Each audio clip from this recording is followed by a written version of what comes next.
ایک آرڈیننس جاری ہوا اور ایک آرڈیننس جو صدر مملکت جو کہ سپریم کمانڈر ہیں آرمڈ فورسز کے اور اس ملک کے صدر ہیں اور ایک ایسی شخصیت ہیں جن کی مرہون منت آج یہاں سب بیٹھے ہوئے ہیں حکومت میں، اور جو بھی اسٹیبلٹی یہ اس وقت انجوائے کر رہے ہیں یہ صدر آصف زرداری کی وجہ سے ہے۔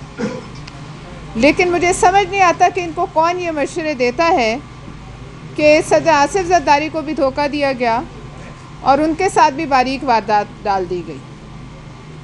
اگر صدر آصف علی زرداری یا کوئی بھی صدر اس مملکت کا اس کے نام سے آرڈیننس جو ہے پروملگیٹ کیا جائے اور اس کو خبر ہی نہ ہو کانوں کان، تو پھر آپ دیکھ لیجئے کہ آئینی اداروں کی کیا حیثیت رہ جاتی ہے۔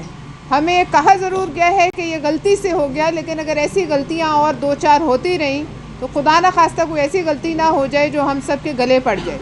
ایسی غلطیاں اگر کوئی حکومت کر رہی ہے جس نے کی ہے، سب سے پہلے اس کو فارغ ہونا چاہیے۔ دوسری بات یہ ہے، ہم نے جعلی ڈگریاں سنی ہیں، جعلی ادویات کا سنتے ہیں، جعلی مینڈیٹ سنتے ہیں، لیکن جعلی آرڈیننس پہلی دفعہ سے۔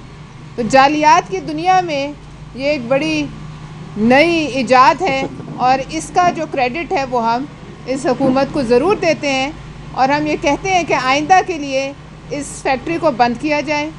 اور پاکستان پیپلز پارٹی نے اس وقت تک تو یہی مشورہ دے سکتی ہے کہ ہوش کے ناخن لیں، اور حکومت نے رات گئے اس کو واپس لیا ہے، لیکن ہمارا خیال ہے کہ ایسی غلطیاں جو ہیں وہ پاکستان افورڈ نہیں کر سکتا۔ لہٰذا اس قسم کی غلطیوں سے جو ہے ملک کو اور اس کوalition کو نقصان پہنچنے کا خطرہ ہے۔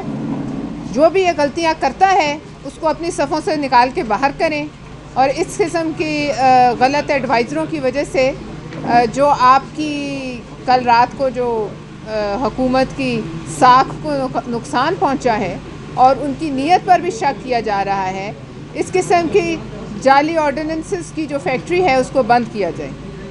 دوسری بات، سندھ کے حوالے سے ہم نے خیبر پختونخوا کے وزیر اعلیٰ کو سندھ میں خوش آمدید کہا۔ سندھ حکومت نے ان کے گلے میں اجرک ڈالی، ان کے سر پہ سندھی ٹوپی پہنائی جو کہ ایک سندھیوں کے سر کا تاج ہے، لیکن اس کے باوجود وہ لوگ خوش نہیں۔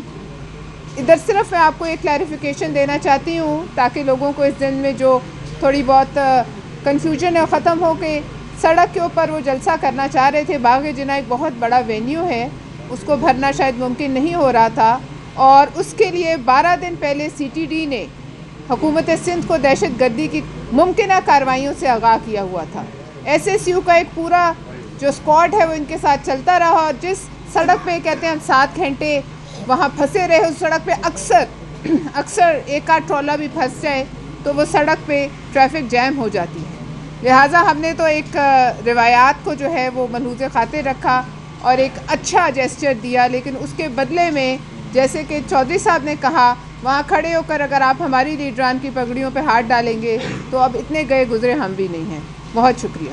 صاحب یہ بتائیے گا کہ جو نجکاری کا معاملہ ہے، بھی کھڑے ہیں، جج بھی کھڑے ہیں، تو وہاں کی یہ تو رہے ہیں اور آواز بھی اٹھاتے رہتے ہیں، آپ نے بھی دیکھتے ہیں کہ کافی عرصے سے اس پہ کام بھی کر رہے ہیں، تو نجکاری ہو گئی، اب رکے گی کیسے؟ مزید بھی آگے پلان بنائے جا رہے ہیں جس کو آپ نے صرف 35 سالوں کے پہلے بھیج دیا، حالانکہ آپ کی بات ہے کہ صرف یہ چھٹی آپ اگر وہ 100 ارب تک ہے، تو کیا پیپلز پارٹی اسی طرح صرف وہ کرے گی یا ویسا اقدام بھی آئے گی؟ کہتے ہیں نا کہ آپ نے گردن کے اوپر رکھنا ہے تو وہ بالکل اقدام کریں گے، تو پیپلز پارٹی ویسا اقدام اٹھانے جا رہی ہے یا بھی صرف آپ پریس کانفرنسز اور نہیں؟ ایسا نہیں ہے۔ یہ بھی لے لیں کہ یہ آپ تو مسلسل بول رہے ہیں، لیکن اس پر چیئرمین بلاول بھٹو نے کوئی بات نہیں، کوئی پوزیشن نہیں دی۔ کیا پیپلز پارٹی نے صرف آپ کو کہا ہوا ہے کہ آپ نے اور خود کو کمپرومائز کرتے رہے؟ دیکھیں، آپ کا جو سوال ہے یہ ایک ہم نے ایکسپوز کیا، انہوں نے تو مبارکبادیں دی ایک دوسرے کو، اور میں نے اس وقت بھی کہا کہ یہ تو ایسی ڈیل ہے کہ میں کسی کو ایک مکان بیچوں 1 کروڑ 35 لاکھ میں، اور 10 لاکھ میں لے لوں اسے اور باقی کہوں کہ آپ اس مکان کے اوپر ریپیئر کرا کے آپ خود ہی رکھ لیں اور مبارکبادیں لوں اور دوں کہ میں نے بڑی اچھی ڈیل کر لی. یہ کیا ہے انہوں نے, اور اس پہ ہم نے ایکسپوز کر دیا پورے ملک کے اندر. جہاں تک یہ ہے کہ ہم سٹیپ وائز کریں گے, ابھی حوالے نہیں ہوئی ان کے, یہ مارچ تک ہونی ہے. انہوں نے بڈ دی تھی, ان کی بڈ ٹیکنیکل گراؤنڈ پہ آؤٹ کر دی گئی اور اس کے بعد یہ کورٹ میں گئے ہیں, کورٹ نے ان کے خلاف فیصلہ دیا. کیوں آپ ایسا کر رہے ہیں؟ اگر آپ سامنے بیٹھتے, ان کی تو شاید اب بھی یہ چیلنج کر رہے ہیں, ہر فورم پہ چیلنج کر رہے ہیں. اور ہم نے بھی پہلے پریس کانفرنسز کی, پھر احتجاج کا سلسلہ شروع ہے کراچی سے, یہاں پہ اسلام آباد میں, لاہور میں, پشاور میں, کوئٹہ میں بھی احتجاج کریں. جہاں تک پارٹی کا سوال ہے تو پہلا کام میرا ہے بطور لیبر انچارج کے کہ میں اس ایشو کو اٹھاؤں. اور ہم نے کسی ایک لمحے جس دن انہوں نے کیا اسی دن ہم نے واپس رسپونڈ کیا. اور لوگوں نے مجھے پورے ملک میں کہا کہ آپ نے ایجوکیٹ کیا ہے لوگوں کو, یہ تو جھوٹ بول رہے تھے, فراڈ کر رہے تھے. پھر اس کے بعد کیا یہ پارلیمنٹیرین نہیں ہے؟ باقی ہم کمیٹیوں کے اندر بھی, پہلا کام کمیٹیوں کے اندر ہے. جہاں تک لیڈرشپ کا ہے تو وہ بھی آئے گی جب ٹائم آئے گا, جب ہم ان کو کہہ رہے ہیں کہ یہ ایکٹ آف پارلیمنٹ کے ذریعے ہے, آپ اس کو پارلیمنٹ میں لائیے, ویلیڈیٹ کروائیے. جس دن پارلیمنٹ میں آئے گی پاکستان پیپلز پارٹی کا واضح موقف آپ کے سامنے آ جائے گا.